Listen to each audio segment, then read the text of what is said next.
Hey guys, welcome to another episode of the BitBox. Before we get started, we've got something we want to say. Thanks for 1,000 subscribers!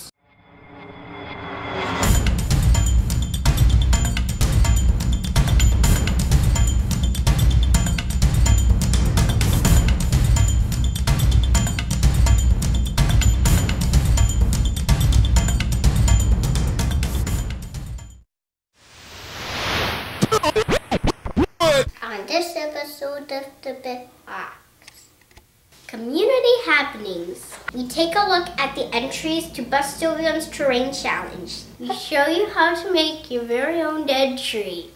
We celebrate a new channel champ. And get ready for a brand new terrain challenge. Mantic will be shipping the brand new Elf Army set and Elf Archers on March 14th.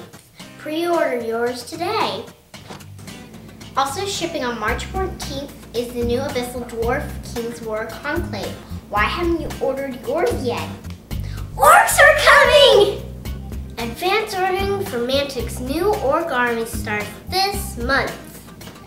Mantic has extended its 15% off clearance sale. This offer ends March 6th, so order today. And Mantic's big news! The new Dwarf King's Hole board game. Check out the preview on Beasts of War and then order your copy. GW has put the new Orcs and Goblins Army book up for advance ordering. This is your first hardcover army book. Don't miss this beautiful piece of art. The Dark Elder Beastmaster kit is also now available for pre-order, along with all his beasties. Now that's just nasty. The newly released Arachnorock spider is causing quite a buzz among the greenskins. If you've got a game coming up against some goblins, watch out for this fearsome sight. The greenskins also see the addition of the new Savage Orcs. Colorful, crazy, and cute. How can you resist? And those are your news bits. So we've got a lot of great things going on in the community lately. First, WG Consortium put up a great video series on how to make wargaming videos. I know I've been paying a lot of attention to that, and if you'd like to see it, which you really should if you're going to be putting videos up, there's links to the first video in the series below. EQ2 Templar has started another series on another gaming board. This one looks like it's going to be a lot of fun, and if it's near as good as the last one I saw him do, everyone's in for a real treat. Midas Terrain, when he did the challenge, actually put together a video series on how to make a mold with a mother mold. He does a real good job showing you how to put this together. So make sure you check this out. Ren Zero has been doing a fantastic build for Annex SG. If you haven't seen this build yet, you really need to go check it out. It's a beautiful, beautiful building. And I just can't believe the detail he's putting in it. Great job, Ren. Our buddy Sean Morris, the terrain guy, has joined RHQ TV. He just put up his very first terrain series for RHQ. It was a really, really great video, and you need to go check it out. Also, check out RHQ TV.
are a lot of great entries to Bust W1's challenge, and I really appreciate everybody in the community, not only that entered, but that commented on the entries. So I think though that the community can do a little bit better than this. I'm going to issue a new challenge. I'd like to see more entries in this. This is an easy one. I just want to see your very best tree stand. Make a tree stand. I'm giving you 3 weeks. Make sure to make a video response to this episode of the BitBox by March 26th, and I'll do another video montage of the entries. Well, I had a number of people ask me how I did this tree on this piece. So I thought on today's terrain bits we would take a look at that. Okay, the first material you're going to need, and this is the majority of what you'll be working with, is just some copper wire, some thin copper wire. Okay, so now that you've got some copper wire here, the next thing you want to do is figure out how much to cut off. So what I do generally is I figure out how tall I want my tree. Then I add a bit for roots. I double that over. So you see I've got basically twice the length that I figured for tree and roots, and chop that off. So now we've got our length of wire that we want. What I'll do is I'll take what I want for my root, how long I want my roots, and just give it a twist, kind of get it started, and then just snip the ends in half. You can see I've just kind of twisted the 2 lumps of copper wire together up here. I've spread out my root stuff a little bit. It's not pretty yet, but I just wanted to have kind of a platform to set this down on. And so I'm going to make my first branching about here. What I will generally do is go ahead and separate all the wires, okay, and pull some of the wire, about half of the wires from one side, wrap them around, get half of the wires from the other side, and twist those together to do your first branch, and then start twisting the others together. Now the reason I do that is because it kind of helps hold all this together so it doesn't separate. So if you can see here, we've got some wire coming all the way around from the other side, and this kind of helps tie things together. Alright, so now I can take and just twist this out until I decide I want another branch somewhere. And you just keep doing this and branching and branching and branching until you get down to individual strands of wire. I've got this branch coming off of here, but that's way too long for what I want. Now I've got a couple of choices here. I can either snip this off with the snips, or what I usually will do, because these branches tend to start getting a little thin pretty fast, I'll actually loop this back over and just twist it back in.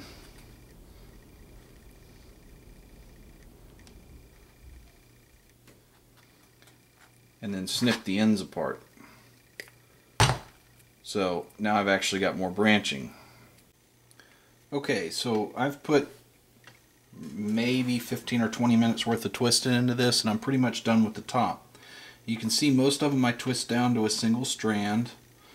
Some of them will have, a few of them will have 2 or 3 strands at the end, but basically you just keep dividing and dividing and dividing until you run out of wire. I haven't done the roots yet, but the roots are exactly the same process, they're just shorter.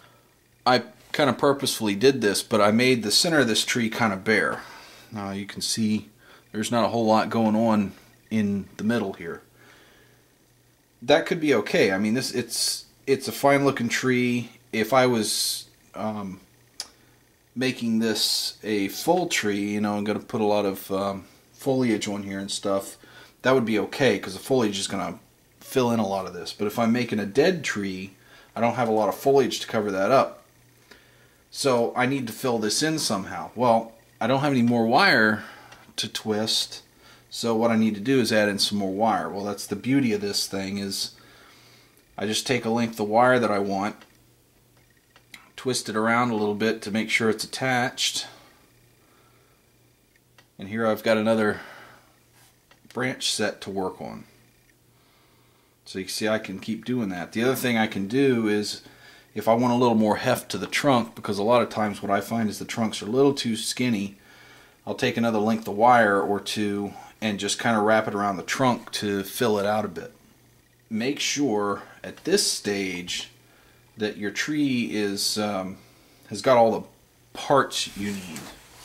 Doesn't have to, I mean, we can shape it later, but later on after the next step we won't be adding more wire to this or more branches or anything like that. So make sure it's generally what you want.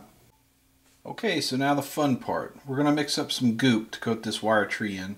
This is basically Cam Lupien's recipe. I'm going to modify it a little bit, but all the same stuff. So first we're going to take some acrylic caulk. You need to make sure it's acrylic caulk or this won't mix. And it doesn't have to be expensive. I got this at the dollar store, so it doesn't have to be great caulk, just make sure it's acrylic. So we're going to put a bunch of this in here. Then we're going to take some regular white PVA glue, and we're going to put about the same amount of white glue as caulk. Now, it doesn't have to be perfectly exactly 50-50, but just try to eyeball it and get it close. Now you want to mix these two things together really, really good first. Make sure they're all mixed in, because later we're going to be putting water in this, and if you put water on that acrylic caulk before it's mixed with this glue, it won't mix. You'll just have clumps. So mix this up real good. Okay, when that's all nice and smooth and mixed together really well, we're just going to take some water. You don't need a ton, and I just have to eyeball this. I don't know exactly how much, but just put some water in there and mix that up real good. Okay, once that's all mixed together really good, the last thing we're going to put in here is just some plaster. I've just got cheap plaster. Now, normally if you're going to do plaster mixing for casting, you want to put it in slow and mix it and sift it and make sure you don't have lumps and air bubbles. Well, for this tree bark, I want it lumpy and really thick, so I'm just going to dump it in there and just be really nasty with it. Now, we also want it pretty thick. Not like peanut butter, but thick enough to where it's going to hold on to this tree frame and give us some good bark. We also don't want to mix it too long because we want all the lumps in it. A little more. Now, if it gets too thick, add a little bit of water, but add it very little at a time, because that water will thin that plaster down real fast. Alright, so you can see how thick this is. You know, it's a bit runny, but it holds on pretty well, and this is what you want.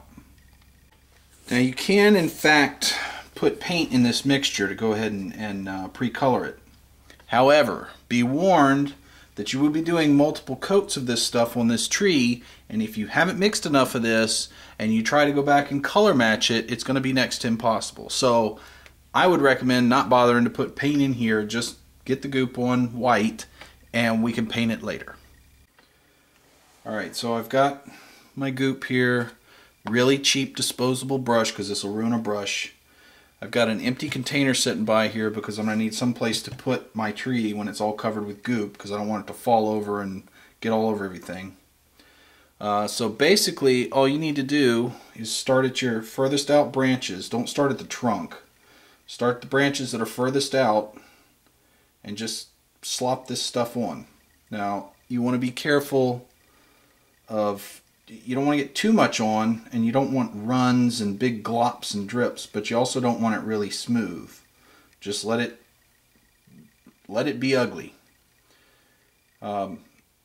Also, if you miss some wire, if you can't get some of this stuff on some bits of wire, that's okay. We're going to be coming back with a second coat of this later, and we'll cover that up. Plus we'll be painting it, so any exposed wire will get covered up eventually. Don't freak out about it. Just get it covered as well as you can. Go over the entire tree. Some of it's going to be a little tricky when you get down and start putting it on the places where you're trying to hold, but that's what the bucket's for. When you get back down to the last bit that you can't hold here, stick it in the bucket, and then just paint that last little bit. Then we're going to let it sit and dry overnight so that it's really, really dry. And then we'll come back and do another coat. Alright, I got this thing all finished, covered up. And there's, you know, a good bit of wire still showing, but we'll take care of that with the next coat. I will say that this step is the most time-consuming part of this whole process. It can get quite frustrating and takes a lot of time, but it's not difficult. You just have to be patient and get it all done. If you've got the patience to paint a mini, you've got the patience to do this. Now, we need to let this dry overnight. But I've got a lot of this stuff left, and I don't want to waste it. So what we're going to do, I'm going to put a little bit of water in here because our next coat we're going to want a little more liquid anyway, but we don't want this to completely dry out overnight. So we're going to go ahead and mix a little water in here and loosen this up. What I've got here is some of that Glad Press and Seal stuff. You know, it's a little sticky on one side. And obviously I've used this to cover up before. I really like this stuff. It works really, really well. You want to try to make sure that the lip of your container doesn't have any stuff on it. Clean that off. Put the sticky side down and press it on there and get a good seal. Now if you don't have any of this stuff, you can use saran wrap or aluminum foil. Just put a rubber band around the container. Just make sure you get a good airtight seal. So tomorrow when we pull this out and do the second coat, we'll reuse that stuff. Just wet it down and reuse it. So we've let this dry really good. And there is still quite a bit of wire showing through, but that's okay because we're going to go over this with another coat. Now, before you put the second coat on, you want to take a look and see if there's any major drips or anything you want to get rid of, and just go ahead and pull them off. So I've taken the leftovers from the first coat and just added some water to it. You wouldn't want to do this if you're using this plaster for casting, but for what we're doing it's fine.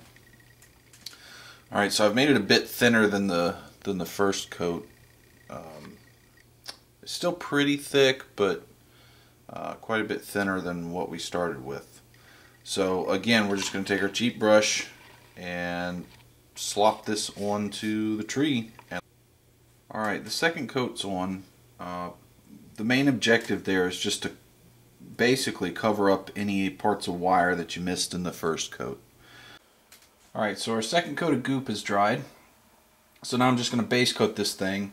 I'm just going to use this color here called Espresso. It's just a dark brown. So now I've got two coats of that really dark brown color on. It took two coats because the first coat you're going to find, and you can even probably see a little bit here, the plaster and the caulk in this is going to suck up a lot of paint, and so you're going to see some white spots and stuff when you're done, even if you cover it pretty good the first time. So I did two coats, and now what we're going to do is go back with a little bit lighter brown. This is just brown, and I'm going to do some overbrushing and just start. I always start at the furthest out limbs so I can hold them, because then it's easier, and just kind of go over the majority of it. You don't have to be real careful with it. Okay, the first highlight layer is done, and it's kind of hard to see, but maybe you can see it a little bit. Very subtle color variation, and that's what we're going for. I'm actually going to do 4 layers of dry brushing here, so, well, 4 layers of paint. So we've got 2 on here now, and now we're going to go to a little bit lighter color and actually do dry brushing now. I'm using this color called golden brown. This is actual dry brushing. You want to try to knock a majority of the paint off your brush and just kind of whack it on there a little bit. And don't be as thorough as you were with the last 2 coats. Just try to get a bit on there. Okay, so we're done with that dry brush layer. You can see we're getting some good depth here. And we're going to do one more. We're going to use this color called Fawn. It's just a really light brown, almost a tan. And it's going to be a very light dry brush, and I'm only going to hit the tops of the branches. So there we go, the last of the highlighting's finished. And you've got a decent tree. And now you can just leave it like this. I mean, you want to put it on a base, of course, but completely dead tree, that's fine. But we'll talk about a few foliage options for different things you could do. Now, of course, you could just take some standard clump foliage and glue it on there. That'll work just fine. Now, of course, it'll hold better with glue. But, you know, you could glue a bunch of that all over the tree. Get some of this reindeer moss. This would look pretty cool on it. Just glue some of this across. Now, the problem is it's heavy, so you would probably want to get this based first and then glue this stuff on. But I think that looks kind of cool. One of the things I like to do, and you saw this if you saw the Obi-Wan challenge video, what I did was I used parsley flakes, and you just go through and get a few of these. Now, the great thing about these is these are actually tiny leaves, so you just kind of hand pick a few out that look good to you, dip it in a little glob of white glue, and just stick it right on there, and you have a few of those hanging around. So there's a few different options you've got for putting some leaves on this, or you can leave it as is, and you've got a great little tree. So hope you enjoyed this. If you have any questions, just let me know. So our new channel champ is Geronimo. Geronimo's been hanging around the community for quite some time. He's been a frequent commenter to a lot of my videos. Has real great comments, and he just started putting up videos. Lo and behold, the man has got some terrain making skills. So far he doesn't have a lot of videos, but he's got a series up. Well, let's just take a look. So as you can see, Geronimo's series on making real crystal terrain is just fantastic. I love the way these turned out, and I really appreciate him taking the time to teach us how to do this. Geronimo's channel also has a fantastic set of playlists. They're very organized, and it's a great place to go. If you're looking for information or videos about something, go check out his playlists. So welcome to the community, buddy, and thanks a lot for what you're doing. It's great to see you posting videos, and I look forward to a lot more from you. If you've got ideas for the show, or you'd like to be involved, just send me a PM, or shoot me an email, terrainnoob@gmail.com. As a side note, I'm going to be opening up to terrain commissions. So if you have a piece you'd like to commission me to do, just shoot me an email at terrainnoob@gmail.com. So that's it for another episode of the BitBox. Thanks for stopping by, guys. I hope you enjoyed it. Bye. We'll see you next time on the BitBox.